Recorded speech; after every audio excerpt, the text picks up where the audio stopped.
And now, the number one most feared tackler of all time, Dick Butkus. Number one. Yes, I totally agree with that. Dick Butkus, the most feared tackler who ever lived. Dick Butkus was the most frightening linebacker to ever play pro football. He was an 8-time Pro Bowler in 9 years. And he played the last 4 years basically with no knees. Oh, look at his knee. It's gone, man. Look at that. And they still couldn't stop him.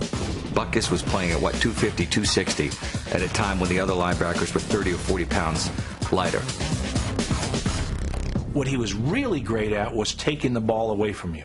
Butkus set the career record for defensive fumble recoveries, but he was even more skilled at stripping offenses of their dignity. He scared you, he hurt you, and he brought you down. Now, this guy looks like he spent an afternoon playing against Dick Butkus. He hit you where it hurt, right in your heart. I want to just let them know that they've been hit.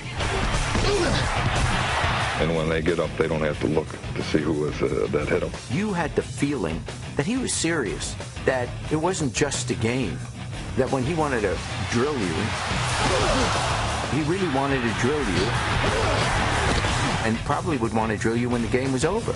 When he hit you, you stayed hit. I mean, he hit with violence. Violence is his lifestyle.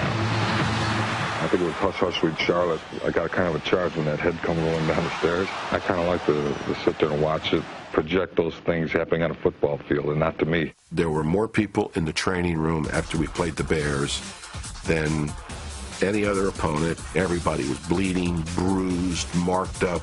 I remember looking at one of our assistant trainers. I said, "Was it that tough out there?" And he looked at me and he said, "Butkus." There are no victories in a bout with Butkus.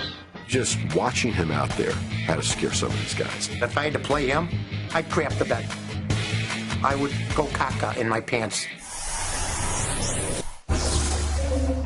When God created the bears, he created human beings who looked like bears. Butkus was a bear who walked like a man. Butkus grunted a lot and growled a lot when he was backing up the line. Never took a shower after the game. He just went in front of his locker and would lie down and lick himself.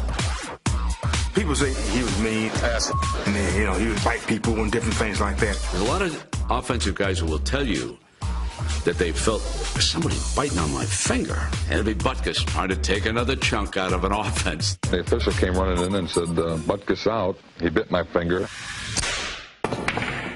Dick Butkus once said, "Some people were made to be doctors, others to be lawyers. I was made to play football."